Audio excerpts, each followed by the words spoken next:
公司年会，我抽中了终极大奖，一辆豪华房车，而关系户绿茶同事只抽中了没人要的100吨煤炭。可他直接在台上哭闹起来，在领导的威逼利诱下，我只能无奈和他交换了奖品。没想到寒潮末日来袭，全球爆发丧尸潮，绿茶同事开着房车逃生，但因为全球能源短缺，车子半路烧光汽油，沦为废铁，最后被一群丧尸咬死。而我依靠着煤炭这个硬通货，不仅保暖得到了保障，还交换到了大量物资。但不久之后再遇变故，我被一伙暴徒趁乱洗劫物资，赶出了家门，被丧尸围攻，也死在了丧尸口中。再次睁眼，我又回到了年会宴抽奖当晚。我一扭头，发现关系户同事苏雨正用怨恨极度的眼神瞪着我，眼神里毫不掩饰的对我的恨意和愤怒。看来他也重生了。这一世他还是抽到了100吨的煤炭，但他表现得异常开心，所有人都以为他是太失望，精神失常了。只有我知道，他是知晓了房车在末世几乎没有任何作用，反而煤炭才是刚需的秘密。因为上一世我就是凭借年会抽到的100吨煤炭，在公寓里吃火锅吹暖气，十分惬意。而极度疯了的苏雨告诉了一伙暴徒，我的公寓里有100万物资，暴徒们强行打开我的房门，霸占了我的公寓和物资，将我赶出门外。得知消息的苏雨恶狠狠地对我说，如果他当初选择了煤炭，那个人上人就是他，他怪我抢走了他的好运，如今重来一世，他只想选择煤炭。同事们催促我赶紧想办法安慰苏雨，而其中和苏雨有一腿的部门主管更是让我直接把豪华房车的资格和苏雨的煤炭交换，以免对苏雨打击太大，造成精神上的损伤，这样我就会沦为罪人。这一幕和前世一模一样，但和前世不同的是，苏雨立刻甩开部门主管的手，用可怜无助的语气说道，他要选择100吨煤炭。他一边说，一边眼角的余光轻蔑地瞥着我，充满了占得先机的小人得意。部门新来的实习生十分不解，他当场就问苏雨，为啥放着豪华房车不要，选一个没人要的100吨煤炭？苏雨当然不会说出他重生的事，于是他委屈巴巴地说，他没有资格享受豪华房车，他是农村来的姑娘，100吨煤炭足够他家里人这辈子冬天的供暖。听苏雨这么一说，同事们纷纷夸赞苏雨有孝心。我看着这场令人作呕的表演，心中好笑。这个煤炭虽然在末世是硬通货，但同时也是烫手山芋，只要泄露就会立马成为众矢之的。但这些就没有必要和苏雨说了。我平静地将房车的钥匙装进包里。苏雨见状发出了一声嗤笑，经过我的时候，甚至用只有我能听到的声音说，他说我之后的好日子都会变成他的，而我只能像前世的他一样，活活被丧尸咬死，而他则会在公寓里凭借物资和煤炭的供暖，轻松度过末日。我表面装作听不懂的样子，其实内心发笑。什么人上人的生活，前提是你得有足够的实力守得住。我甚至都能想象自己面对暴徒和丧尸时惊慌失措的神情。我拿着房车钥匙，快速地找到了属于我的房车，关上车门后，我立刻拨通了一个号码，这是前世联系我的一个房产中介，有人想买我的房子。前世的我不想出手，但现在我知道寒潮末日来临，所有的固定的进口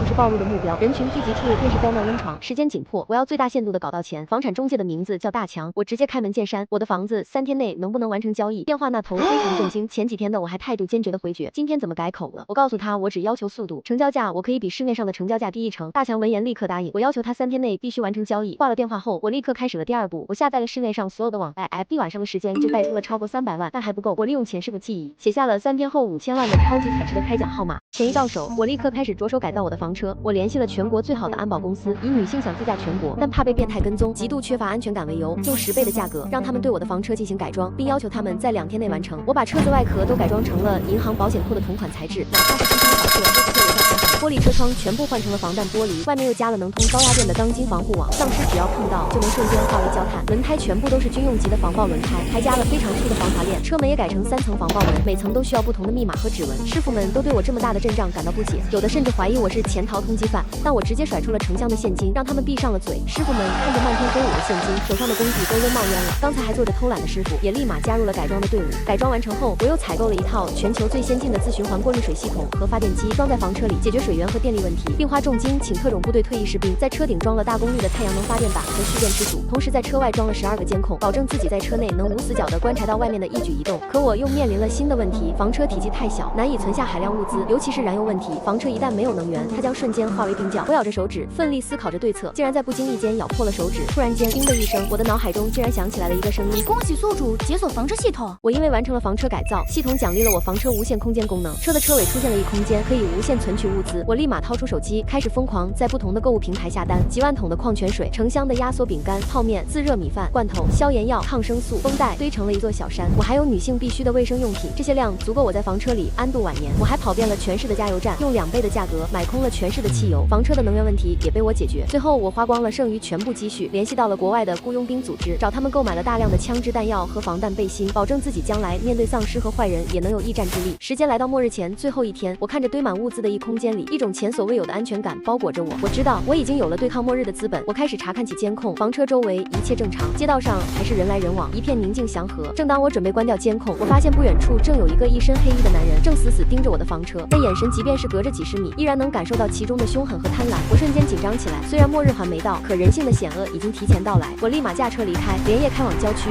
但真正的危机悄然来临。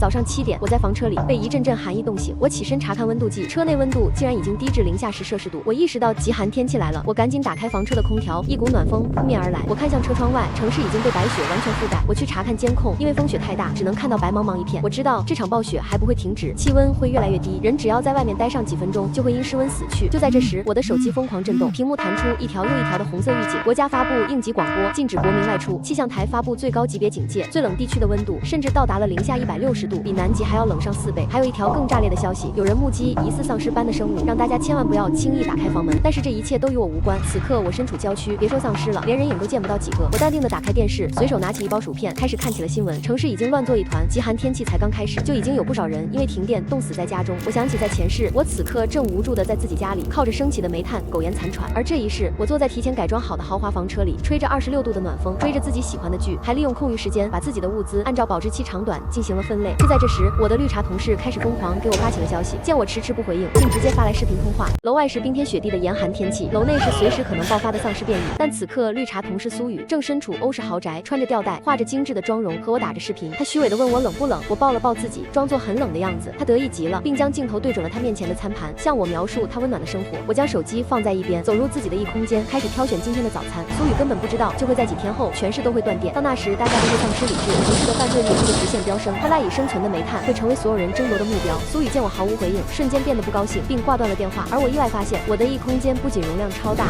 竟然还有保鲜功能。末世前我随手放进去的水果和生肉竟然新鲜如初，我迫不及待煎起了牛排。几分钟后我就做完了牛排，把它端到简易餐桌上吃了起来。我一边吃一边回想起了前世被苏雨陷害的场景，我一刀插在牛排上，这一世我不会放过任何背叛我的人。吃完东西，我开始例行检查起房车内的安全工作，将所有窗户都锁好，检查了发电机，并再次查看起了监控。四周还是白茫茫一片，但多了几个被冻成冰雕的人。我遥控着摄像头观察各个死角，突然发现房车车身处竟然被做了红色标记。我连忙坐下放大了画面，是一个红色圆圈，上面写着有货。是之前改装车子的工人们留下的吗？还是前几天那个神秘人？我只能确定，我的房车，我的家，我末日赖以生存的堡垒被人盯上了。极寒末日的第一天，我就面临着生死抉择，贸然离开房车出去擦掉标记，很有可能中了埋伏被人暗算，但不去擦掉，自己有可能成为众矢之的。权衡之下，我决定静观其变。末日之中，任何多余的举动都可能因此丧命。我猜的没错的话，之前大规模采购时我就被盯上了。我不仅囤积着大量物资，还战斗力低下，无疑是末世之中最好的猎物。接下来几天，我除了睡觉就是看监控。5天之后，监控里出现了一辆车，黑衣人下车后走路接近我的房车，他来到了房车前，开始不断敲打车门。他说自己是前几天给我送货的快递小哥，看我出手阔绰，想让我高价收他的物资。我坐在房车里不为所动，这种拙劣的谎言可见他并不高明。见我迟迟不回应，他开始暴躁起来，开始用拳头砸车门，又掏出了螺丝刀准备开锁，甚至威胁我再不开门他就联系附近的黑帮，到时候不仅是物资要没，就连我的性命都难保。车外他在奋力撞门，车内我优雅地吃着温热的小馄饨，看着他拙劣的演技不禁笑出了声。我花重金打造的防爆门，别说他的拳头，哪怕是电钻都留不下痕迹。他砸门留下的巨大声响将附近的丧尸都引了过来，他因为太上头丝毫没有停留，那丧尸直接从背后从里进去，不到几分钟他便死于丧尸之口，而丧尸也在吃饱以后离开了房车。1小时后，我从监控确认了没有异常，便打开车门下去查看情况，竟在他手机里发现了另一件惊天内幕。一人盯上我的物资，并在极寒天气向我发起进攻。我依靠房车防御躲过一劫，却在他手机里发现他竟是黑帮成员，我的位置早已暴露。先前他就告诉了同伴房车的存在，并拍下了房车照片，准备发起猛攻。但因为极寒天气一天比一天猛烈，他担心物资不够瓜分，于是抢先一步进攻我的房车。我赶紧擦去房车上的标志，并把他的手机远远扔出。回到房车后，我开始思考起来，我的位置已经暴露，待在原地必然会和黑帮发生冲突，我现在得立刻离开。于是我发动房车，开始向更远的郊外驶去。但没开多久，房车突然停下了，积雪太深，房车深陷雪地里。我顿时紧张起来，脑海慢慢浮现出上一世被人暗算、被丧尸围攻的场景。我立马深吸一口气，让自己冷静下来。我立刻打开手机，搜索能让房车在雪地里动起来的方法。其中一个方案就是去改造房车的轮胎，可外面是极寒天气，随时都有可能引来丧尸，风险太大。我又接连查找了几个对策，也都被自己一一否决。我再次进入异空间，看着满墙的武器，我暗自下定决心，哪怕房车真动不了，我也做好了和当地黑帮决一死战的准备。就在我心烦意乱时，手机又突然响起，又是苏雨打过来的。我正准备伸手去挂断电话，又是熟悉的声音响起：恭喜宿主成功躲过一劫，全新功能已解锁。极寒末日，房车系统再度激活，我眼前出现了奖励框，我丝毫不犹豫选择了履带升级，顿时房车的轮胎变成了雪地履带，并且我还能自由切换它的形态。我立马跑向驾驶室，驱车前往远处，手机电话依旧响个不停，是苏雨打来的。我接起电话，他哭着询问我有没有什么保命的装备，他可以用煤炭交换。原来他的煤炭也被人盯上了，他虽然也囤积了物资，但是也没做安保措施，有个大伙人正在砸他的大门，并且且好几个还手持武器，准备随时冲进他家。我立刻拒绝，他又开始和我打感情牌，说我们在公司关系有多好，我之前还是他的师傅。可我听到这个就想笑，他刚来公司，我把他当成亲妹妹一样照顾，但他竟然半夜偷我电脑里的方案，还凭借关系户的身份倒打一耙，险些害我丢掉工作。他见我还是无动于衷，突然诡异地笑了起来。他想到了什么，走向房间大门，并朝着门外大喊。他知道有地方有海量物资，但他只想和强者合作。最后活下来的10个人，不仅能进到屋内，还能保他衣食无忧。这时外面厮杀在了一起，苏雨恶狠狠地看向视频里的我，冷笑着说他知道我在哪里。我突然想起来，房车是内定苏雨的，他也早就已经使用过了，肯定在之前就安装了 GPS， 而且我现在无法排查他到底装在哪了。我的位置再一次暴露了，我被上一世的死对头彻底锁定了。极寒末日，死对头苏雨拉拢了10个恶霸，准备谋划抢夺我的物资。但我并没有很担心，因为外面就是冰天雪地，普通交通工具根本寸步难行。不过为了以防万一，我决定先侦查一下。我进入房车的一空间，取出了一台军用无人机，这是之前我采购军火时，对方见我转账阔绰，额外送的。没想到派上了大用场。我控制无人机飞往城市，铺天盖地的血腥画面瞬间跳了出来，路上成群结队的丧尸追着人咬，还有不少丧尸围在一起，似乎是在分食人面。最可怕的是，有人为了躲过僵尸的追杀，竟然故意弄倒头发，为自己争取逃跑时间。突然有一个丧尸好像发现了无人机，嘴角挂着血珠，身体僵硬，向无人机的方向嘶吼。我立马控制无人机离开，手心冒出了冷汗，因为上一世我就是惨死在这群丧尸的左线。我将无人机开往了苏雨家的位置，看见苏雨竟然走出了家门，他被几个壮汉围在中间，一直专注地看着手机，仿佛周围丧尸并不存在。突然一堆丧尸从侧面冲出，他还没接近苏雨就被一枪毙命。看来苏雨找的这些人都不是善茬，更可怕的还在后面，有一个人不知从哪推出来了一辆雪地摩托，看来这就是苏雨抢夺我物资的底牌。这时苏雨似乎也发现了无人机，他朝着无人机邪魅的一笑，我知道我和他的决战时刻马上就到了，我们2个只有一个能活。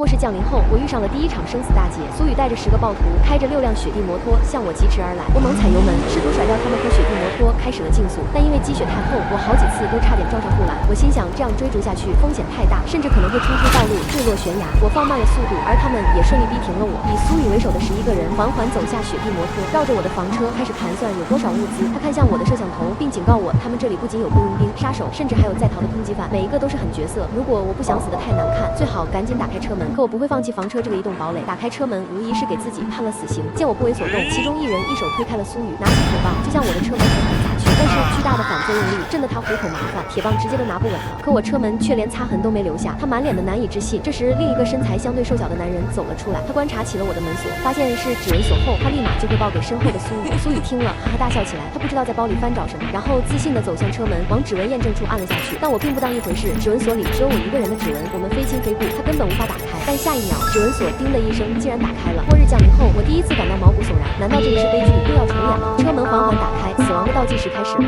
上一世，心机同事苏雨为了陷害我，故意收集了我的指纹，没想到这一世竟然成了他毁灭我的终极杀招。原来之前上班公司一直用的都是指纹打卡，同事苏雨就是在那时采集了我的指纹，并打开了我的车门。不过好在我一共设置了3层防爆门，第2道人脸识别他怎么都无法通过。一旁的壮汉失去了耐心，他一把甩开苏雨，苏雨被弄到在地。看来他们这个团体关系也不怎么样。壮汉拿着霰弹枪射向我的车门，但是一阵硝烟之后，我的车门只是留下了浅浅的白痕。而先前手持铁棒的男人显然耐心已经耗尽，他后退几步，深吸一口气，随后疯狗似的撞向我的车门。砰的一声巨响，我在房车里竟然都能感到微微的颤动。我也明白是时候反击了，我按下了键盘上的按钮键，瞬间一股蓝色的电流包裹住了全车。还在奋力撞门的男人被电成了焦炭。突如其来的一幕吓傻了在场所有的人，苏雨更是尖叫起来，大家争先恐后的跑向雪地摩托，试图逃离这辆带电的房车，只留下愣神的壮汉和惊恐的苏雨。不过2人马上也回过神来，刚才的枪声和撞门的巨响已经引来了不少丧尸。临走前，壮汉则端起霰弹枪将我的摄像头全部击毁。他比我想象中更难对付，没了摄像头我就无法侦查外面的情况，更不敢随意打开车门去放无人机，因为巨大的丧尸潮正在向我席卷而来。尽管苏雨已经离开，但丧尸潮仍未退去，我在车内都能听到丧尸的嘶吼声。我本想开车冲出丧尸的包围，但又怕贸然行动会有丧尸卡住轮胎，到时候更是寸步难移。我不敢轻举妄动，摄像头被毁，我没办法观察四周情况，我只能按下按钮打开了高压电。瞬间车外嘶吼声和哀嚎声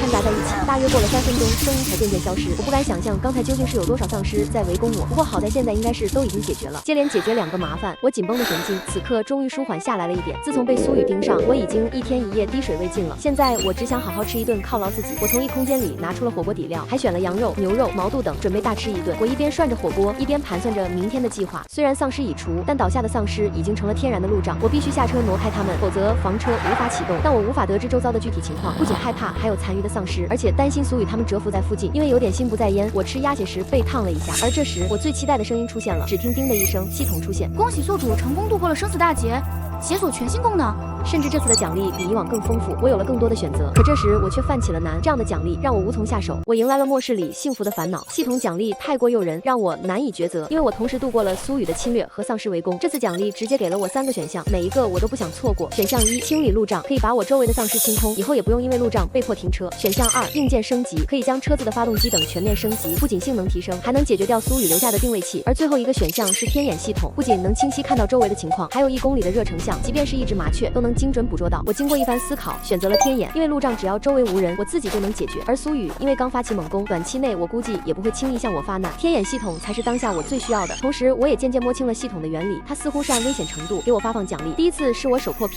所以只有1个选项。第2次解决了黑衣人，虽然也是3个奖励，但有2个是未知的。而第3次是解决了2个大麻烦，就给了我3个明确的选择。我选择完奖励，查看起了房车周围的情况，果然还有0星4、5只丧尸，而剩余的丧尸依靠我的军火库应该能轻松应对。庆幸的是，苏雨等人已经离开了我的房车附近，我决定今天先休整一番，等明早再去处理路障。我沉沉的睡去，可我不知道第2天我将面对比苏雨更棘手的黑恶势力。我用天眼系统扫描了房车周围，半径1公里的所有生物都尽收眼底，甚至连一只麻雀都不会放过。确认周围没有丧尸后，我走出房车，开始清扫起丧尸的身体，然后又将无人机放了出去。我操控无人机开始对附近情况例行巡查，我准备建立一个安全区域标，记录出哪里安全，哪里是绝对的禁区。突然我看到远处冒起了烟，我立刻调整无人机高度，向那飞了过去。只见屋子里一个男人浑身是血躺在地上，一个女人和男孩被堵住了嘴巴，被一起绑在了床边。旁边是5、6个手持钢管和砍刀的壮汉，那些壮汉动作整齐熟练，将搜刮出来的泡面、矿泉水装进巨大的登山包。他们脸上没有任何表情，也没有一点犹豫和怜悯，应该是某个训练有素的组织。他们的抢劫行动仿佛已经操练过几百遍。看来这个暴力团伙比苏雨临时搭建的团队更专业，也更凶残。他们似乎是在系统性的清扫城市的住户，强行收缴物资。我虽然和他们还仍有一定距离，但面对这样的对手，一旦被盯上，那无疑又是一场浩劫。果然，这个训练有素的团体也发现了无人机的存在，但他们并不在意，看来是早就知道我的存在了。我猛地想起，他们可能就是之前偷袭我的黑衣人的组织成员，我早就是他们狩猎的目标之一了。看来这场末日的狩猎游戏才刚刚揭开序幕。无人机侦察到的暴力团伙成了我近期最头疼的麻烦。他和苏雨的团队完全不同，不仅行动高效有纪律，而且还有周密的计划。我因为还不确定他们是否和苏雨一样能掌握我的确切位置，所以不敢贸然行动。毕竟房车的目标太大，在末日中驾驶它还是太招摇了。我决定在他们采取下一步行动前静观其变，同时继续用无人机监视他们的举动。在接下来几天里，这个团伙仍旧有条不紊地行动着，不少楼道都被他们清空了，并且方法也和之前一样，先是暴力破门，然后进屋抢夺物资，并且事后不会留下一个活口，防止对方报复。他们正系统性地清扫这片区域，一楼楼一栋栋地蚕食着，估计不久之后也会盯上我。我必须拿到他们更多的资料，具体人数、行动规律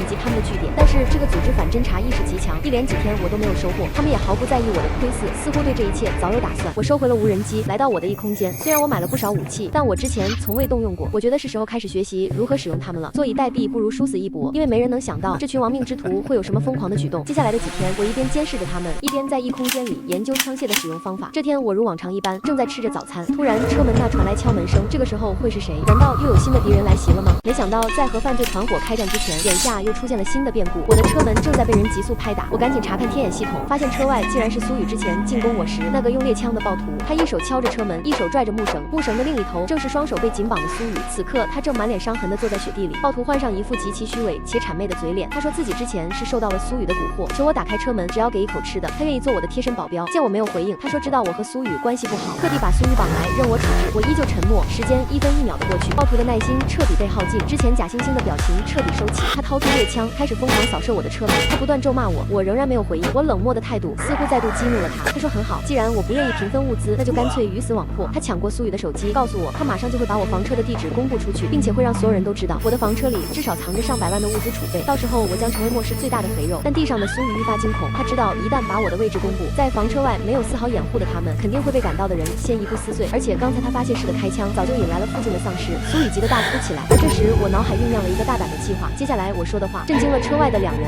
苏雨突袭我失败之后回到住所，这个临时的团队就发生了内讧。起初因为物资充裕，矛盾还没有加剧，可随着日子一天天过去，他储存的物资不足以支撑10个人的消耗，大家纷纷把矛头指向了苏雨。如果不是他没有事先调查清楚，他们也不会贸然行动，自然也不会有人在那次行动中丧命。渐渐他们的团体分成了2股势力，最终演变成了血拼。而苏雨和暴徒虽然幸存了下来，但却被赢得胜利的那一方赶了出来。虽然他俩也尝试过去抢夺别人的物资，但是一男一女的力量着实有限，渐渐2人也产生了隔阂，这才有了现在暴徒绑架苏雨来投奔我的这一幕。我给车外的2人2个选择，一是大家同归于尽，二是让2人跟随我的指引住到城郊边上的仓库内，我每天会给他们最低限度的食物，维持他们的生活。2人都露出不可思议的神情，瞬间喜悦和贪婪浮现在他们脸上，1秒都没迟迟疑，两人果断选择了后者。同时，他们也更确信我极度害怕位置暴露，我房车的定位就是我最大的命脉。但其实他们猜错了，我是准备把他们当作对付那些犯罪团伙的武器之一。毕竟在弱肉强食的末世，如果只靠分一点食物就能多一分胜算，那这笔买卖怎么算都不会亏。我通过天眼系统发现附近的丧尸正在慢慢靠近我的房车，我催促他们赶快离开。两人毫不迟疑地驾驶雪地摩托远去。接下来的日子，我还得做更多的筹备，因为末日的交锋远没有结束。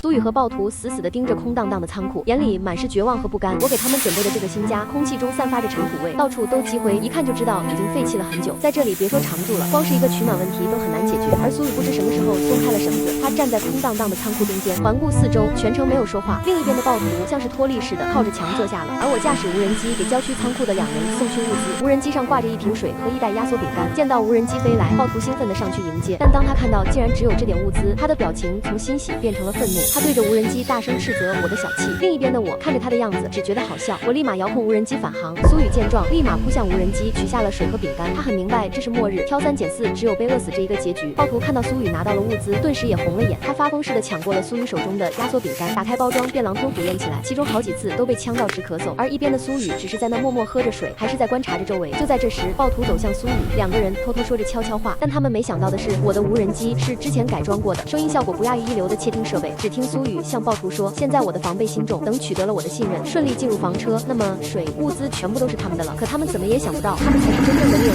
末世的夜晚总是格外寒冷，苏雨两人正蜷缩在仓库的角落，全身不停颤抖，阵阵寒风像是要将人撕裂一般。他们的心思早就已经不再夺取我的房车上了，他们当务之急就是解决取暖问题。而此刻房车内的我正身穿冰丝睡衣，惬意地吃着雪糕，并将空调调至28度。这一切都是因为我有末日房车系统的一空间。我在末世之前就囤积了包括燃料在内的大量物资，我丝毫不用考虑电的问题。除了活动范围有限，这个房车能满足我几乎所有需求。我躺在床上刷着手机，关注着最近的新闻，很多媒体都已经消失不见，就只有零零散散的小道消息。有人说目击了2次变异的丧尸，有人预测天气即将回暖，但真正有效的信息少之又少。我也失去了耐心，不一会就沉沉的睡了过去。第二天一早，我照常做着早餐，我心血来潮自制了一份三明治。我吃着吃着，突然脑海里闪过一个想法，我放下三明治，从异空间里找到了一桶自热火锅。在末世，不少人为了它，甚至愿意和别人拼个你死我活，但我依然毫不犹豫地挂在了无人机上，同时还放上了一瓶水和压缩饼干。我打开房车门，驾驶着无人机向苏雨所在的仓库飞去。这既是我对两人人性的测验，也是我计划的第一步。如果成功，我将从内部瓦解他们。这一场进化的实验开始了。从古至今，兵不血刃的去人之兵才是最高明的手段。因为我给苏雨两人提供了食物，所以他们现阶段的主要问题变成了如何取暖，并长期依附在我房车周围，根本没有多余的时间去思考怎么侵略我。同时，我又用一桶自热火锅成功挑起了两人的矛盾。当无人机抵达仓库时，只见两人嘴唇已经被冻到发紫，非常虚弱地缩在墙角。但当两人看到无人机上挂着的东西时，顿时流露出贪婪的表情。两个人同时起身，发疯似的跑向无人机。但显然，暴徒的体内更胜一筹，他像一头猛虎似的扑倒了无人机，死死将自热火锅护在身下。但是昨天还唯唯诺诺的苏雨，竟也爆发出惊人的力量，他直接撞向了暴徒，暴徒被撞得连滚了3下，他瞬间被激怒，直接一巴掌把苏雨打倒在地。要是以前，苏雨肯定就退缩了，可今天反而激发了他的凶性，他直接张嘴狠狠咬向暴徒手臂。暴徒在剧痛下松开了护着自热火锅的手，苏雨瞅准时机，一把抢过自热火锅。可他的喜悦还没超过3秒，他便被暴徒一脚踹开。力量上的巨大差距让他也失去了斗志，只能眼睁睁看着暴徒去独享这份美食，而他躺在地上，不甘的泪水从脸上滑落。不过他也迅速调整好心态，知趣的拿起水和压缩饼干，毕竟没有什么比活下去更重要。可我今天要给他们的惊喜还远远不止这一个。两人被我接下来的一番话彻底惊呆了。达成合作的第一天，我不仅无偿给他们的食物进行了升级，还愿意帮他们解决现在最大的烦恼。我告诉了两人，在前方有一片伐木林，他们可以去那砍柴来确保供暖，并且我还能送给他们2柄利斧，帮助他们提高伐木效率。我突如其来的好意果然引起了苏雨的怀疑，他察觉到了异样，可又不知我的目的。我就借口他们握有我的把柄，如果他俩死了，我也会很麻烦，搪塞了过去。就这样，他们跟随着无人机的指引来到了伐木林，两人开始兴奋地砍起了树。不过两人明显就没什么经验，1小时过去了，也只留下了浅浅的口子。其实我没告诉他们，再往前5公里就是一个巨大的木材厂，那边有大量现成的木材，同时让他们在日复一日的劳作中失去思考的能力，这样更方便我实施后续的计划。就在他们辛勤劳作的同时，房车内的我也在烦恼着今天中午应该吃什么。一空间内琳琅满目的食材让我挑花了眼，思考一番后，我决定自己动手包饺子，毕竟没有什么比在冬天吃一顿饺子更合适了。我便一边吃着饺子，一边欣赏着两人辛勤劳作的样子。我默默盘算着，大概1周时间，我的下一步计划就能正式启动了。不过在此之前，我觉得还需要一点刺激，我必须要让两人对彼此彻底埋下恩怨的种子，只有这样才能真正确保我的安全。于是我再一次走进我的异空间，从里面取出了我的制胜法宝。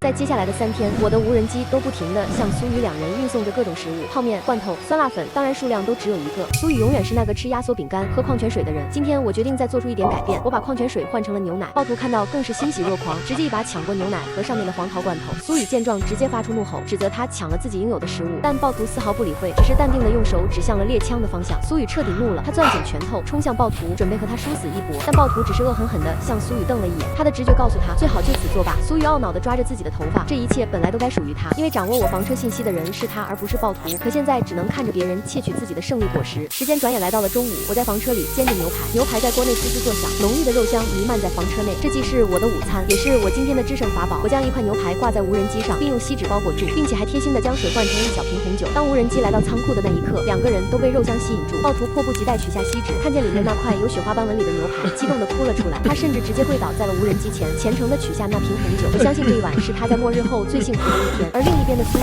怔怔地看着这一切，顿时感觉天旋地转，生活水平的巨大差距真的快把他逼疯了。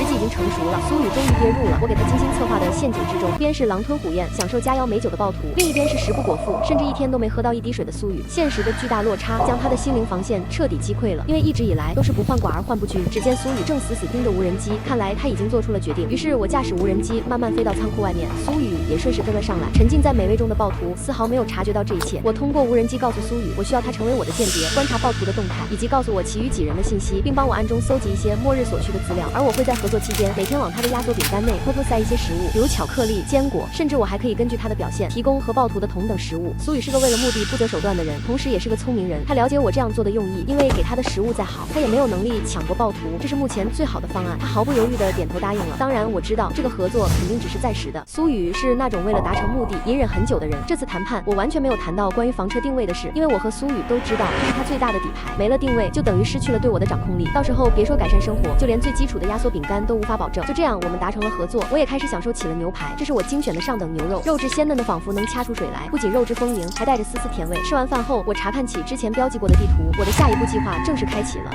我用几块巧克力和几片面包的代价，成功让苏雨暂时归顺于我。通过这几天刻意的制造矛盾，苏雨两人已经从合作关系变成了竞争关系。我让他一直暗中帮我监视暴徒的动态，发现问题就要第一时间向我汇报，并和他承诺，如果他能顺利干掉暴徒，那么以后泡面、牛奶甚至牛肉等物资都将成为他的。同时，我还让他交代出了先前他团队其他人的情况，构成相当复杂，有黑道大哥，有监狱囚犯，还有从其他国家来的偷渡客。他们唯一的共同点就是都备有案底，并且心狠手辣。我决定这些麻烦一个个处理。现在的当务之急是尽量摸清城里的那个团伙的人员构成和他们的作息规律，情报越多，我才越有把握。我准备接下来几日让苏雨和暴徒一起去城里收集物资，当然更重要的是搜集情报。我把苏雨两人近日份的物资顺利送到仓库后，决定再好好检查一下我的武器库。我刚跨入一空间，一道令我欣喜的声音终于响起了：恭喜宿主完成支线任务，笼络所雨。任务奖励：空间升级。我迫不及待查看其奖励，这次奖励竟然是改造一空间。只见屏幕上给了我非常多的选项：卫生间、淋浴室、卧室、厨房、餐厅，甚至还有健身房。看来系统这次是要帮我改善生活条件，可是每一个都很让我心动。一番思索后，我果断做出了选择。末世降临后，我可能是第一个能体验这种生活的人。我的房车系统给我发放了奖励，而我果断选择了淋浴室。自从末世降临后，我别说洗热水澡了，就连日常的洗漱都是一件奢侈的事。每天只有出了汗才能简单擦拭身体。我渴望洗个热水澡已经很久了。随着我的选择落下，只见一空间里突然多出一扇门。我推门进去，里面不仅有淋浴房，竟然还有个大浴缸。我真的兴奋极了，赶紧换下衣服，开始泡起了热水澡。外面是冰天雪地的极寒天气，而我正舒舒服服躺在浴缸里，享受着片刻的宁静。这巨大的反差让人很难相信。我正身处末世，洗完澡后，我顿感轻松了不少，思路也越发清晰。我一边用毛巾擦着头发，一边观察着苏雨两人今日的状况。我决定提前开始行动。两人回到仓库后，我照常给他们发放了物资，但是物资变成了2盒压缩饼干和2瓶水。早已被我惯坏的暴徒对着无人机发泄着不满，我只能装作委屈地说，因为突然多了2人份的食物，我的物资可能也快支撑不下去了，尤其是能源问题，我的房车已经快没油了。不过好在最近我每天都观察城市的情况，我可以告诉他们附近物资的确切位置，而他们只需要为我带来1桶油即可。当然，这些只是我卖惨的说辞。我之前买空了全市的加油站，房车的能源是永远不可能枯竭的，这是为了让他们能行动的借口罢了。暴徒和苏雨商量一番后，同意了我的方案，准备明早就出发。我的计划终于真正迈出了第一步。第2天天刚亮，我就给苏雨两人部署了下一个计划。我告诉他们，根据我无人机观察几天的盯梢，找到了一个有大量物资的居所，只要2人能成功，他们1年将吃喝不愁。而我需要的报酬仅仅是2桶燃料。苏雨立刻就出发了。与此同时，我开始监视起那个犯罪组织的动向，我要让苏雨和他们正面交锋。大概过了2个小时，2人顺利抵达城市。我指挥他们躲在楼道，道，伺机而动。随着我的一声令下，两人迅速上楼。暴徒来到门前也不多废话，直接一枪打坏了门锁，然后用力一脚踢开了门。眼前堆积如山的物资，顿时让两人眼冒金光。他们迅速往包里塞物资。就在这时，先前巨大的枪响把犯罪团伙吸引了过来。6个人迅速赶回了据点。他们看到苏雨两人没有一丝迟疑，其中一人就扑上去和暴徒扭打到了一起，而苏雨也不多废话，直接掏出事先准备好的电棍，准备迎战。其中一人一时没反应过来，直接结结实实挨上了电棍，抽出了几下之后，顺势倒了下去。另一边，组织成员正死死掐着暴徒的脖子，而暴徒显然在力量上更胜一筹，直接将他掀翻在地，瞬间解决两人，让犯罪团伙警戒了起来。他们一边掏出对讲机请求支援，同时也纷纷亮出了武器。有枪的原来不止暴徒，随着又一声枪响，暴徒击毙了一人，但同时也露出了破绽。随着砰的一声，暴徒也倒在了血泊中。我的心腹大患被解决了一个。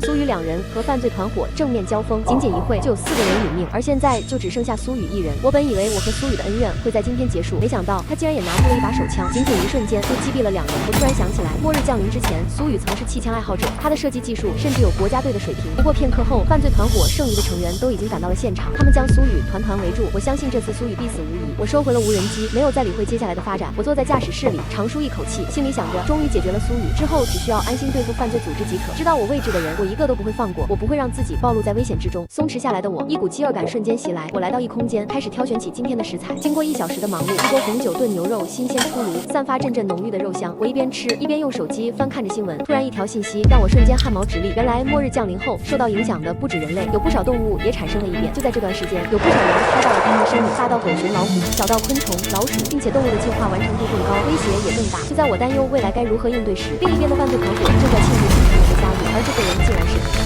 突发异变，短短数月又产生了新的变故，不少动物都发生了异变，攻击力和威胁性几何倍的增长。这一切顿时让我感到了左右为难。如果靠近城市，就会被丧尸围攻，还要对付城市里的犯罪组织；可身处郊外，这里是动物的天堂，时时刻刻都有可能发生意外。噩耗还不止这一个，我照例用无人机在城市上空巡查，突然发现一个熟悉身影，我立刻操控无人机追了上去，然而却在一个拐角跟丢了目标，我隐隐有些不安。而我顾虑没有错，苏雨竟然没有死。我当时没有确认他是否阵亡，就早早撤离了无人机。然而苏雨向犯罪团伙提出了合作，他把我全部的情报都告知了他们，他甚至还找到了我末世前的购物清单，告诉他们我房车内竟有高达上亿的物资。事后他也仅需一点报酬，并且房车的构造和攻击方式也可以完全透露给对方。原先想借犯罪团伙的手除掉苏雨，没想到他们竟然悄悄达成了合作。我最棘手的2个麻烦竟然准备联手，而我对这一切毫不知情。此刻我只想逃离这个充满危机的地方。我发动了房车，开始往城市的反方向逃离。可过了一会，我的天眼系统告诉我，正有不明生物向我这边靠近，并且速度极快。我放大一看，竟然是一头异变的野猪向我盘旋而来，并结结实实地撞上了我的房车。我立刻发起反攻，打开了电网系统，但接下来的一幕让我第一次感到了绝望。异变的野猪正向我发起猛攻，远处还有越来越多的丧尸向我这边聚集而来，而我引以为傲的保命手段竟然在此刻失效了。我的电网系统对于野猪来说竟然毫无用处，并且它冲撞的力度越来越大。我在房车内有明显震感，而且它的声音还把周围的丧尸吸引了过来。我猛踩油门，希望能甩掉野猪，没想到它竟能再次加速，并且这一次攻击让我的房车失去了控制，险些撞到一棵树上。我意识到不能再跑了，我必须赶紧解决掉它。虽然现在走出房车非常危险，但是任由它攻击下去将会有更大的麻烦。我迅速来到了异空间的武器库，我拿起一把威力巨大的机枪，同时给自己选了一件防弹背心。我一切准备就绪后，我瞥见了前一晚吃剩下的牛肉，我把它装进袋中，趁着野猪在攻击另一侧，打开了车门，并用力将袋子甩向远处。肉香瞬间吸引了野猪的注意，它立刻跑去开始吃了起来。我也趁机架起了机枪，向它扫射而去。野猪受到了机枪攻击，竟然也没有倒下。我的行为激怒了它，它扭头向我冲刺而来，我害怕极了，继续加大了火力输出。就在它离我还有几米距离的时候，它终于倒了下去。我也吓得瘫坐了下来。危机还并未结束，眼下还有许多丧尸需要解决。就在这时，系统奖励弹了出来，但这一次的奖励让我头一回感到了失望。解决了异变生物，但是房车系统竟然奖励了我一套音响系统。或是谁有心情去听歌？我懊恼地收下了奖励，返回了房车，并像之前那样利用电网系统解决了后续的丧尸潮。解决完丧尸潮，我已精疲力尽，我决定明天再下车去挪开丧尸。然而这个举动又给我留下了隐患。第二天醒来，我便发现我的房车正下方被铺满了柴火和稻草，而且前面还有巨大的尖刺路障，10多个犯罪团伙将我房车团团围住，其中一人还戴着诡异面具，令人毛骨悚然。我瞬间反应过来，他们是想把我活活烧死，但是现在外面温度已经突破零下100度，连打火机都点不着。难道他们还有什么秘密武器吗？就在我思考的时候，犯罪团伙和先前的敌人一样，也是派了代表来和我谈判。我当然不会理会，不过他们显然已经知道了电网系统的存在，没有人贸然靠近房车。就在我以为他们会撤离的时候，突然有一人带着阴森森的笑容向我的房车走来，他在包里掏出了什么东西。我仔细一看，竟然是军用燃烧块。这种燃料不仅温度极高，而且极寒天气也能使用，是燃烧弹常见的材料。燃烧块马上就燃起了熊熊烈火，同时点燃他们实现准备的稻草和柴火。我的房车并没有防火系统，我房车内的温度开始飙升。他们计划的缜密令我我陷入了绝望。而下一秒，更让我崩溃的事发生了，那个戴着面具的神秘人缓缓摘下了面具，竟然是苏雨。原来那天他不但没死，反而找到了新的靠山。车内是不断飙升的高温，车外是全副武装的犯罪团伙，苏雨把我逼入了绝境。苏雨依靠新的团队再次把我拖向死亡的深渊。如果待在车内，不断提高的温度会让我脱水昏迷，但假如离开房车，外面又是装备精良的犯罪组织，哪怕我有防弹背心和更先进的武器，也只要片刻，我就会被他们射杀。车内温度越来越高，我的意识也渐渐模糊。就在我难以忍受，想要开门投降的时候，我脑中突然冒出一个大胆的想法。我打开了前几天房车系统升级的音响系统，播放起了音乐，并将音量调至最大。寂静的郊外，这样的声音犹如一颗炸弹炸裂开来。车外的苏雨见到这一幕，忍不住的讥讽我。他说我这是在给自己放哀乐，并催促我赶紧投降，放弃抵抗，走出房车。犯罪团伙的几人见到这一幕，也纷纷大笑起来。但此刻我并没有理会，我看着天眼系统里越来越多的生物向房车聚拢，于是下定了决心。我走进了一空间，拿起了一块新鲜的和牛，准备等下又开变异生物。又从武器库选了防弹背心和头盔，并挑选了一把趁手的枪，准备殊死一搏。而车外的犯罪团伙也反应过来，我是准备引诱丧尸过来和他们同归于尽，但他们丝毫没有慌张，毕竟他们手握武器，普通的丧尸根本不是对手。果然，丧尸潮还没接近房车，就已经被他们轻松解决。突然，一声尖利的叫声仿佛撕破了天空，我意识到时机已到，我关闭了音乐，缓缓走向车门，战局再次迎来了变化。我正准备打开车门出去血拼，一声刺耳的叫声打断了我。高空中突然出现了一只变异的老鹰，它犹如一颗精准的子弹，瞬间俯冲下来，向犯罪团伙冲去。只是瞬间，就有一人被它击杀，而且它的速度极快，根本很难瞄准。几个人除了胡乱开枪，就只能任由它攻击。而且老鹰因为变异，羽毛也像钢片一样，哪怕仅仅是被它的翅膀擦过，身上也会留下一道血口子。犯罪团伙好几个人都遍体鳞伤了。在他们分神之际，丧尸也离房车越来越近，训练有素的队伍终于开始乱了阵脚，局势瞬间反转。苏雨见情况不妙，开始往雪地摩托的方向跑去，可因为过于慌乱，他险些被丧尸扑倒。其余幸存的几人也反应过来，开始边打边撤，而变异生物依旧紧追不舍。最终，犯罪团伙只剩下了3个人，和苏雨一起仓皇逃离。而且好消息还不止这一个，房车外的寒风越刮越大，竟然将房车底部的大火吹灭了。我打开了房车的空调，调节至冷风，房车开始迅速降温。在极寒末日还吹冷空调的，就只有我一个人了。剩下的我只需要清理完剩余的丧尸，然后默默等待老鹰飞走即可。万万没想到，先前以为最无用的奖励，竟然能在关键时刻救我一命。我心里想着，这次度过了这么大的灾难，肯定会有非常丰富的奖励。就在这时，系统奖励弹了出来，奖励竟然翻倍了。一边生物的帮助下，我顺利躲过了一劫。房车系统竟然又再度升级，直接给我弹出了奖励。只见我的面前显示出2个面板，左边是房车自我修复功能，只要房车没受到毁灭性打击，那么它就会慢慢自动修复破损的地方。刚才被大火焚烧的车盘底部，现在也已经崭新如初。右边的面板是一个解锁提示，我点进去一看，我意外解锁了异空间的田园系统。我迫不及待走进异空间，发现浴室门边上又多了一扇木质的大门。我打开了它，一阵刺眼的白光闪过。等我再次睁眼，竟然来到了一片菜地。只见天空中高挂着一轮太阳，前面是大约1亩的菜地。我激动地捧起一头土，闻着上面泥土的气息，我激动极了。我突然想到，土豆是块茎生物，而且生长速度很快。我的异空间里刚好还储存了不少，我决定就拿土豆来做实验，只要能成功，哪怕将来物资耗尽，我也能依靠田园系统自给自足。做完这一切，我返回了我的房车之中。今天虽然经历了9死1生，但是好在结局非常圆满，不仅升级了异空间，我的房车系统也更完善了。感觉以后面临更大的危机，我也有了战斗的资本，所以我决定今天好好犒劳一下。我久违的吃了水果，然后泡了个热水澡，接着便开始用手机刷着新闻。因为今天的事让我意识到，末世中比武器更强的武器就是情报，掌握越多资讯就越有利。就在这时，一条讯息引起了我的注意。苏雨和犯罪团伙进攻我的房车3天后，我终于将房车周围的丧尸和路障陷阱清理干净了。我决定今天驾驶房车远离这里，因为这段时间接连的战斗发出的声音，让越来越多的丧尸和变异生物向这边聚集。我必须再找一个僻静的地方。同时，昨晚还有一条讯息让我十分在意，就是有人做出了变异生物的图鉴。他把变异生物按危险程度从 F 级开始进行了排序 ，F 级是威胁最小的，比如蚂蚁、麻雀这些 ；B 级就是普通人难以应对的生物，比如那天的野猪。而昨天的老鹰，它是 A 级生物，哪怕数个装备精良的人都难以招架。至于 S 级是老虎、猎豹、黑熊等大型捕食者，只要遇见了，基本就只能放弃抵抗了。但最让我在意的是 S 级之上还有没解锁的 SS 级和 SSS 级，究竟是什么样强大的生物会比他们更可怕？想到这里，我不禁打了个冷战。我这2天利用无人机已经探查了周边情况，并标记了几处安全点。我决定今天就驱车前往。而另一边，因为这次行动失利，犯罪团伙死伤惨重，还折损了枪支、弹药等大量物资。他们将这一切损失都算到了我头上。苏雨更是当众立下毒誓，必须要让我付出血的代价。我必须尽快找到苏雨偷装的定位系统，否则我将面对苏雨永无止境的骚扰和报复。现在的我必须与时间赛跑，在苏雨他们的第2轮进攻前摆脱苏雨的监视。为了远离危险，我连夜驱车前往标记的安全区。抵达目的地后，我简单吃了一顿饭，就来到了我异空间的田园区。我惊奇地发现，昨天种下去的土豆，今天竟然已经冒出了嫩芽。果然，这片田园也拥有特殊的加成，只要是在这里种下的植物，它的成长速度会更快。我迫不及待地来到异空间的储物室，开始寻找可以播种的种子。我竟意外找到了一大袋种子，看来是之前找农户大规模采购物资时，农户随手送我的。没想到派上了大用场。看着里面面颜色各异的种子，估计是混杂着各种农作物。我抱着试一试的心态，花了1天的时间全部播种了下去，然后回到房车内，我泡了一个热水澡，并复盘着最近这几天的遭遇。我现在最大的威胁就是苏语的定位，还有房车目前最大的缺陷就是房车只能被动防御，电网系统仅在个别时候有效。我急需找到能主动进攻的方法。不过我最后还是决定先搞定苏语的 GPS。其实我早在末日降临前就已经彻底检查过一遍房车，但没有任何线索。看来它的具体位置应该是发动机附近。之前我因为怕破坏房车，一直没办法去检查。不过现在房车有了自我修复功能，无论我电力成什么样，它都能恢复原样。于是我直接砸开了发动机，果然找到了一块小芯片，这意味着我从这一刻将摆脱苏语的追踪，而且我又有了一个计划。我决定给苏语送上一份末日的大礼。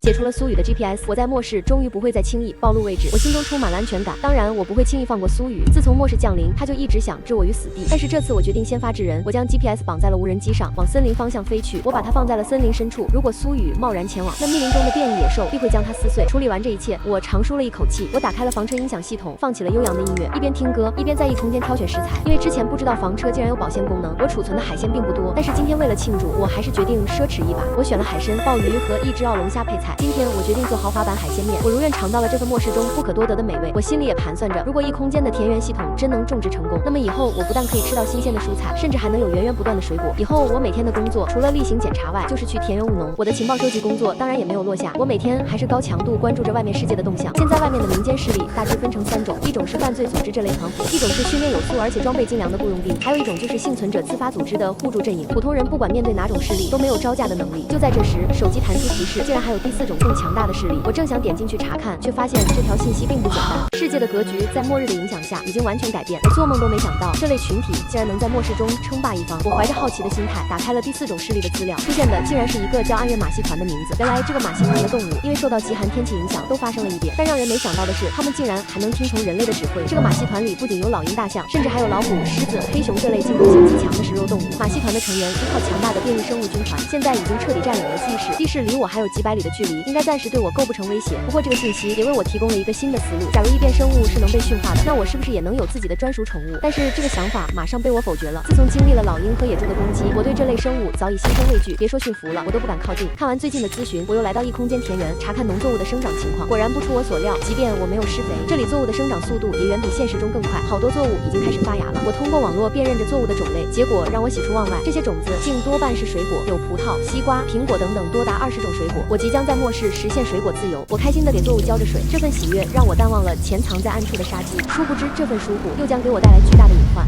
自从拆除了苏语的 GPS， 我的日子前所未有的安逸，除了偶尔会有几只丧尸袭击，一整天下来都是风平浪静。我也终于有时间静下心来研究我的田园系统，生活也逐渐步入了正轨。白天打理我的田园，下午用无人机探查周围情况，剩余的时间我都用在了提高生活品质上。之前由于主要精力都用在了对抗苏语这群人身上，大部分时候吃的都是泡面，但这2天我陆续尝试做了几道新菜：炖鸡汤、可乐鸡翅、红烧肉，让人完全想象不到我生活在零下80度的极寒末日。我也没有完全松懈下来，之前网上搜到的暗月马戏团就让我十分在意。之前已经见识过 A 级变异生物的厉害了，我很难想象 S 级生物究竟会多可怕。我必须尽快找出能在房车内进攻的手段。我走进了我的武器库，看着陈列整齐的各式武器，忍不住叹了一口气。虽然我的武器库里有大量顶尖装备，但它们有致命缺陷，都需要我脱离房车去战斗。可我不到最后一刻是不可能放弃这个堡垒去直面敌人的。就在我思考之际，我突然脑袋里涌现出一个大胆的想法：既然每次房车的奖励都是和我解决危机绑定的，那是不是只要我能再次解决危机，我的房车系统就又能升级？说不定里面就有进攻方面的系统，可主动把自己置身在危险之中，这完全不符合我准备末世一狗到底的态度。我望着一满仓库的装备，开始陷入纠结之中。我清点着武器库的装备：手枪、步枪、机枪、榴弹、定时炸弹。尽管它们火力强大，但从末日降临后，它们几乎没怎么发挥过作用。我叹了一口气，走出了武器库。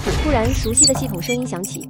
恭喜主人成功清理丧尸500只，任务进度已达100%。请问主人是否开启奖励？这突如其来的奖励让我有点摸不着头脑。之前我从来没看到过这个支线任务，不知道到底是哪冒出来的。就在我困惑的时候，我瞥见系统面板右下角有一个黄色感叹号，我点了进去，并立刻确认完成任务。一阵刺眼的白光闪过，我心中升起强烈的预感，只要完成这个任务，就能弥补我在房车内没有进攻手段的问题。系统声音响起：恭喜宿主完成任务，奖励房车玻璃全面升级，单向玻璃已开启。我认真阅读单向玻璃的介绍，原来这种玻璃不仅强度和硬度是钢化玻璃的10倍，而且它还有神奇的功能，就如同单面镜，里面能看到外面，外面看不到里面，它只能从内部发起进攻。我迫不及待尝试起来，我将手枪抵在玻璃上，随着一声枪响，子弹也成功射了出去，玻璃上并没有任何痕迹。我又去房车外面进行了测试，哪怕我用机枪扫射，玻璃上也没留下一丝擦痕。我兴奋极了，我的移动堡垒终于再次升级成了移动的装甲战车，而我的战车马上就迎来了他第一次的战斗，完成了丧尸清理任务。我意外解锁了房车进攻系统。为了摸清单向玻璃的原理，我用高速摄影机拍下了手枪穿过玻璃的瞬间，在电脑上用1000倍慢速播放。我意外发现，在子弹接触到玻璃的瞬间，玻璃自动张开了口子，然后又瞬间闭合。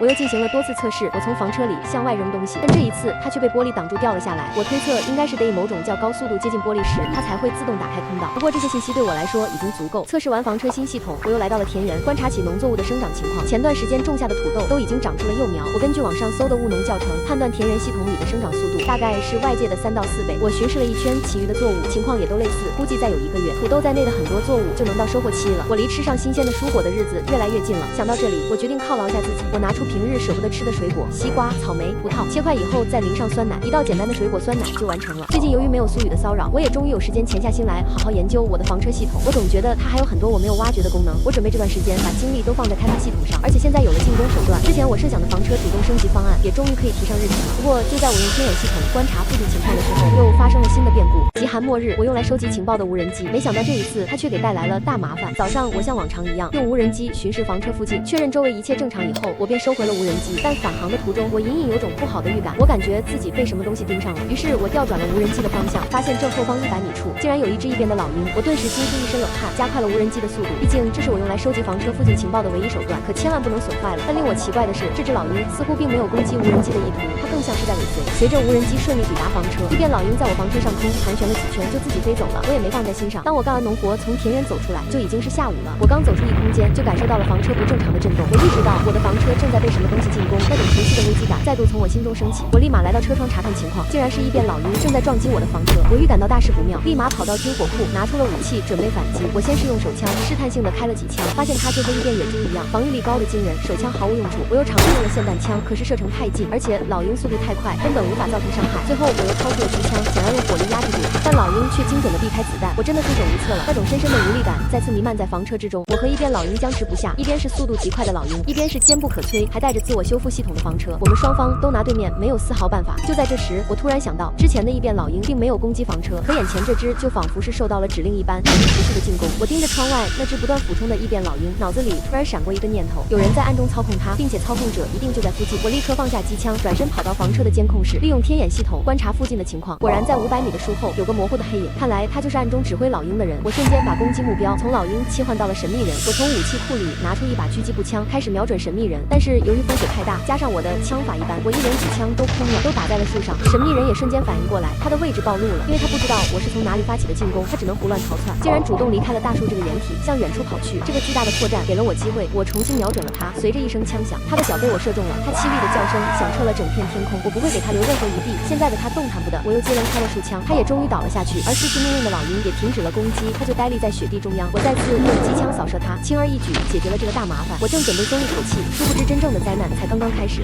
正在为自己躲过一劫庆幸时，可一个念头突然在我脑中炸开，神秘人可能就是传说中暗月马戏团的成员。我再次被最危险的民间组织盯上了。为了验证心中的猜想，我来到了神秘人的尸体旁边，从他的口袋里翻出一张工作证，上面赫然写着暗月马戏团5个大字。我意识到我又招惹到了一个非常难搞的对手，我迅速返回了房车，开始从网上寻找暗月马戏团的线索。在我寻找线索的时候，突然系统声音响起了：恭喜宿主成功击杀异变老鹰，任务奖励厨房空间。这对我来说也算是一个好消息，因为平时我做饭只能在房车这个简易灶台，不仅空间小，而且火力也不足，很多家常菜都做不了。我迫不及待进入了一空间厨房，里面排放整齐的设备让我震惊了。通体银白的不锈钢操作台足有3米长，上面有3台大功率的燃气灶，下面是嵌入式的烤箱，就连洗碗机都给我准备好了。而旁边的台子上整整齐齐放着榨汁机、咖啡机和烤面包机，角落的架子上码着几十罐密封好的调料，从花椒八角到孜然辣椒一应俱全，这妥妥5星级饭店后厨的配置。以后我可以尝试更多料理了，我的生活质量将有质的飞跃。这场生死搏杀后的奖励好像远比我想象中要好。而另一边，暗月马戏团也收到了成员的死讯，其他人都露出了凶狠的表情，一场凶险的末日复仇又要开始了。我在网上收集着暗月马戏团的信息，这个组织远比我想象中更残暴、更难对付。他们已经彻底占领了城市，是名副其实的一方霸主。他们最大的特点就是贪婪且好色，只要是他们看上的，不管是物资还是女人，都会想尽办法得到。整座城市都是他们的乐园，不少城市原住民都已经撤出了这座城市，不少女性为了不成为他们的玩物，甚至甘愿被冻死在野外。网上铺天盖地的都是对这个组织的咒骂。过去也有人想过要反抗，并且成立了自卫队，可是不到半天时间，数百人的队伍就被异变生物击溃了，从此也再也没有人敢反抗他们了，只敢在网络上发泄自己的不满。在无数的谩骂中，我终于找到了有用信息。这个组织成员的老大叫陆峰，他指挥着一头南非雄狮和美洲豹，不仅速度极快，而且破坏力极强。之前数百人的反抗队伍就是被这两只生物解决的。而副团长叫陆晨，是团长的亲弟弟，他手下是一头非洲的大象和黑熊，不仅力量惊人，防御力更是高的出奇，枪械在他们面前几乎起不了作用。剩下的团队成员也都拥有着 B 级以上的异变生物，而我先前击败的神秘人也在这个团体中有不低的地位。我看着这些信息，越想越后怕，我必须赶紧做出应对措施。就当我准备关闭网页的时候，突然一条悬赏令出现在我眼前，而上面通缉的对象竟然就是我。成功干掉神秘人后，我却被当地最大的民间组织暗月马戏团盯上了。网络上铺天盖地全是关于我的通缉令，并且因为奖励过于丰富，不少人都在网上自发组队，准备讨伐我。我的生活又开始杀机四伏。我也尝试过开车逃跑，但是不管我开到哪，隔天我的定位总会精准的更新在平台上。看来这个暗月马戏团里还有非常善于侦查和追踪的角色。我放弃了逃跑，只能每天不停的解决掉找上门的麻烦。这样的生活持续了整整1周，因为很多人在见识到我房车坚不可摧的防御和周围的高压电，都主动放弃了对我的追杀。再加上现在是极寒天气，房车附近还有很多丧尸，这些都是我的天然保护伞。来找我的麻烦的人越来越少了，我也终于有了片刻可以喘息的机会。我给自己简单做了一顿饭，然后又去打理了一下我田园里的作物，心里想着今晚应该可以好好睡上一觉了。就当我打开网页准备搜索暗月马戏团动向的时候，突然手机响了，而来电的是我最不想见到的人苏雨。我接起来了电话，原以为他又是来卖惨的，没想到他却趾高气扬的放起了狠话。他让我做好准备，我们马上就要见面了，这次一定要新仇旧账一起算。我不耐烦的挂断了电话，但是突然我回过神，苏雨竟然有我的地址，他和暗月马戏团联手了。我前世的死敌搭配这一世最强的敌人，一股不好的预感从心里冒了出来。我一睁眼就看到自己的死敌苏雨正站在房车前，他的身后是一群全副武装的人，看上去装备比之前更精良，但是这一次他们却没有采取火攻。正当我奇怪他们要干什么时，苏雨发话了，他叫嚣着这次不会给我任何机会了，说着就示意开始攻击。只见他们将我房车团团围住，并从包里掏出类似于水枪的东西向我房车射击。看着那些不断向房车喷射的液体，我反应过来是浓硫酸，他们是准备完全腐蚀我的这辆房车。这样的进攻手段远比之前的闸门有效，房车外的电网已经肉眼可见的慢慢被腐蚀了。原来苏雨和暗月马戏团达成了合作，苏雨帮他们解决我，并且报酬只要我和我的房车，但相应的对方要提供装备。暗月马戏团就劫持了当地的化工厂，连夜制造了几十吨浓硫酸，目的就是彻底瓦解我的一栋堡垒。他们的进攻还并未结束，又有一批人，他们拿出了火焰枪喷向我的房车。看着房车外苏雨得意的神情，我知道不能再等下去了。我果断跑进武器库，拿出了机枪，随着我扣下扳机，不少人应声倒下。而房车外的人面对这突如其来的变故，顿时乱了阵脚。显然他们还不知道我房车的进攻手段，就趁他们还在疑惑子弹从何而来时，我又快速射杀了2个人。看着同伙死在自己面前，那些喷硫酸的人都纷纷丢掉武器，开始逃窜。苏雨也收起了刚才的嚣张，眼神从茫然变为恐惧，他也立马转身逃跑。就在我以为胜局已定时，竟然有人发起了第2波攻势。苏雨的团体被我打得溃不成军，我还来不及庆祝胜利，真正的敌人已经发起了进攻。就当我在瞄准苏雨准备射杀他时，房车突然发生了剧烈的震动，似乎是有什么东西在撞击我的房车。我回头看去，是一头大象正在撞击我的房车。暗月马戏团的副团长竟然也参与了这次进攻，如果任由大象继续撞下去，我的房车迟早会掀翻。于是我从武器库里拿出了大量武器，开始攻击大象。但正如网上说的那样，大象的防御力高得惊人，不管是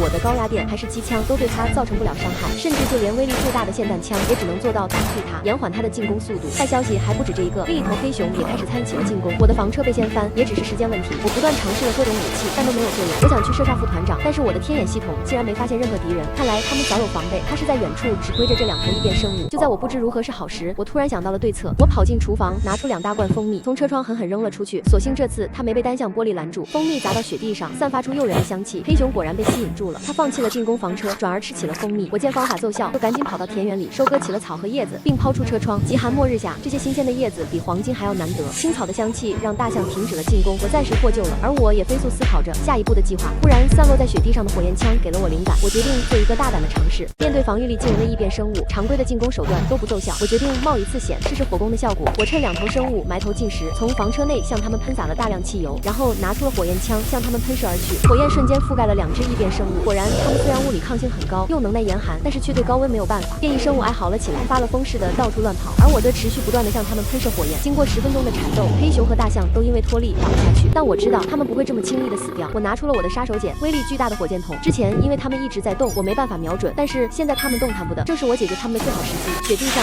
瞬间升起了巨大的蘑菇云，威力之大，就连我的房车都被余波震了一下。看着地上如同焦炭看一般的异变生物，我如释重负，但我期待的声音没有如期而至。我的房车系统奖励竟然没有发放，这说明我的危机远远没有解除。我赶紧打开我的天眼系统，发现房车周围已经空无一人。我意识到幸存的苏雨和副团长可能已经回去通风报信，暗月马戏团即将对我发起新一轮的总攻。这么多次的死里逃生，我已经有了丰富的经验。我趁着现在没人，赶紧去房车周围布置了非常多可以遥控引爆的 C4炸弹，只要敌人接近我的射程，我会立刻送他们去下地狱。我本来还想再多布置陷阱，但是我的天眼系统突然发出警报，正有人在快速靠近我的房车，他们来的比我想象中更快。末日的决战马上就要开始了，暗月马戏团全员出动，他们准备和我决一死战。因为有了之前的教训，他们所有人都离我房车相当远，只是让异变生物靠近我的房车。等到异变全部进入我的炸弹区，我按下了引爆键，雪地响起震耳欲聋的爆炸声，一时间火光冲天，有些普通的异变生物甚至都被炸上了天。仅仅是瞬间，异变生物就几乎全军覆没，就只剩下了团长的雄狮和美洲豹。不过他们也在爆炸中严重负伤，全身都是血淋淋的伤口。我不给他们任何喘息的机会，疯狂向两头异变生物的伤口处扫射过去。虽然他们的攻击力和速度惊人，但是他们的防御力远远不及先前的大象，再加上我的炸弹削减了他们大半的体力，美洲豹率先倒了下去，而另一只狮子仿佛受到了指令，开始往房车的反方向跑去。看来是团长下达了撤退的命令，他想保存住这最后的战力。我当然不会给他任何机会，我加快了射击的速度，暴雨一般的子弹打在了狮子身上，他开始全速向前跑去，即便前方就是他的主人，他也没有停下。看来我的攻击使他彻底丧失了理智，他冲入人群当中，开始疯狂撕咬见到的一切，其中就有苏雨。只见狮子灵机利爪向苏雨胸口抓去，苏雨瞬间倒在了血泊之中。我和他之间的仇怨终于在今天画上了句号，其他人也没有幸免遇难，几乎是全军覆没。而剩余逃跑的那些团队成员失去了异变生物的保护，再加上和城市中的人积怨已久，想必日子也不会好过。我收起了枪，那个熟悉的声音再度响起，我放下了警戒，开始查看任务奖励。但我没想到这次将会是我最后一次收到奖励。解决了暗月马戏团房车系统的奖励如期而至，恭喜宿主完成终极任务，击败最强民间组织暗月马戏团。任务奖励净化射线，我查看其他的功能，效果竟然是净化房车1公里内的全部异变生物和丧尸，让他们彻底摆脱变异。这也就是说，以后我的房车再也不用担心受到这类生物的攻击，并且只要我愿意，我甚至还有可能成为全人类的救世主。我被这个奖励彻底惊呆了，我接受了任务奖励，走进了我的异空间田园，里面的作物全部已经成熟，我开始采摘起来，准备犒劳下自己。我忙活了一天，桌上摆满了食物，我用自己种出来的土豆炒了一盘酸辣土豆丝，做了红烧鱼、红烧肉2道硬菜，我还炖了一锅鸡汤，就连餐后水果都准备好了。我一边吃着，一边盘算着今后的计划。虽然我没想象过成为全人类的英雄，但我觉得这很有可能就是我重生的意义，就像是宿命一般。而且末日极寒总可能有结束的一天，如果能消除异变的丧尸和生物，那么社会可能又能恢复正常。虽然房车很安全，但我非常怀念过去那种在阳光下自由奔跑的感觉。我最终决定一边开房车跑遍全球，一边在我的房车里苟到末日结束。就这样，我花了5年时间跑遍了全球。这期间，我的田园又培育出了许多新的蔬菜水果，厨艺也大有长进。这一天，我从睡梦中醒来，猛然看到太阳高挂天空，